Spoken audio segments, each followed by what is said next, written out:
एक हवन गीत लेके आई। आप सब करी हैं, आप सब सपोर्ट करी हैं, आशीर्वाद खूब दी हैं। अंजनी के लाल हो हवनिया में चले हो, अंजनी के लाल हो हवनिया में चले हो। वही रे हवनिया में गणपति जी आए, वही रे हवनिया में गणपति जी आए। गौरा जी के लाल हो हवनिया में चले हो, गौरा जी के लाल हो हवनिया में चले हो। वही रे हवनिया में ब्रह्मा जी आए, वही रे हवनिया में ब्रह्मा जी आए।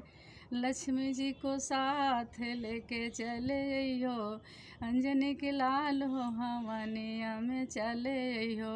मथुरा नगरिया से अहे राधा रानी, मथुरा नगरिया से अहे राधा रानी। जसोदा के लाल हो हवनिया में चले हो, जसोदा के लाल हो हवनिया में चले हो।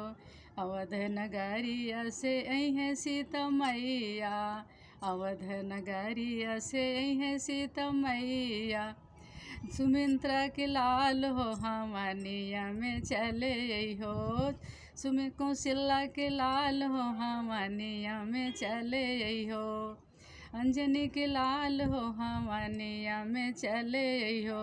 उहे हवनिया कवन रम ठान, उहे हवनिया कवन रम ठान।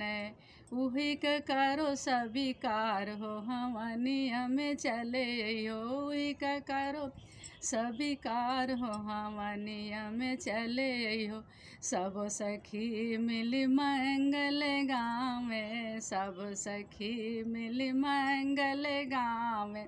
सखियों को दियो आशीर्वाद हवनिया में चले हो, अंजनी के लाल हो हवनिया में चले हो।